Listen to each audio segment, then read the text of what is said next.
This woman was sent to prison over 150 years ago, and today I will tell you her story. Emma Wilson was born in 1836 in Stapleford, Cambridgeshire, to Robert Wilson and Susan Poulter.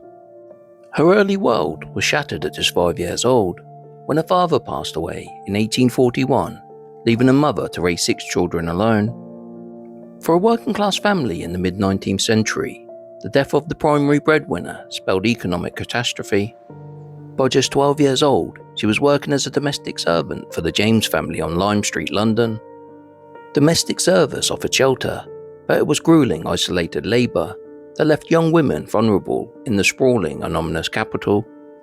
By 1861, Emma had returned to Cambridgeshire, living with her mother while raising 3 illegitimate children, Adelaide, William and Robert. In Victorian society, unwed mothers faced profound social stigma, moral condemnation, and a complete lack of institutional support. Without her husband's income or legal protections, survival was a daily struggle. Emma's life was repeatedly marked by hardship. In August 1863, local newspaper reported a brutal assault by former sweetheart Walter Firth.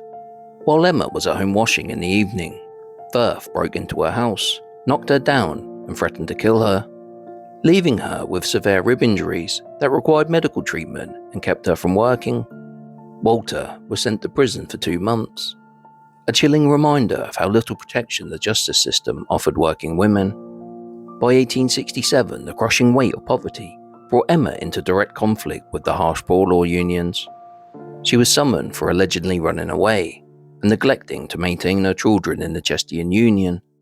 A defiant Emma declared to the magistrates, "I will suffer upon the gallows rather than go in there." To the Victorian poor, the workhouse was a feared institution designed to punish poverty by separating families and stripping away human dignity. Refusing to submit to the workhouse while unable to feed her children outside its walls, Emma was sentenced to 14 days in jail. The tragedies of her personal life deepened in January 1876, when Emma found herself before the magistrate once again. It said she had been living with a railway employee named William Botting, believing him to be a single man, when Botting abruptly abandoned her to return to his actual wife. Emma lost her home, her reputation and her belongings which she had pawned. Having borne him 3 children under false pretenses, a desperate and distraught Emma confronted him at the railway station, striking him and threatening him with a knife. Though the mayor acknowledged that she had been cruelly deceived and left destitute, the full force of the law still fell on her for lashing out. Months later, living in Cambridge as a single woman trying to scrape by, poverty drove her to desperation once more, as she was arrested for stealing a small assortment of glassware.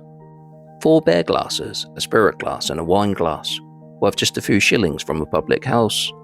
For this petty act of survival, Emma was handed 14 days in prison. Despite a life defined by relentless hardship, betrayal, and the unforgiving judgment of Victorian society, Emma found a measure of stability in her latter years.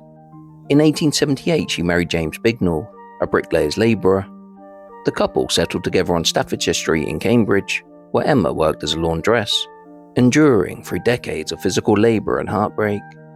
Emma passed away at Addenbrooke's Hospital on January 2nd, 1891, at the age of 55. Her story is a poignant testament to the resilience of Victorian women who fought tooth and nail against a world designed to crush them, leaving behind a legacy of survival against insurmountable odds. So rest in peace, Emma. You will be remembered.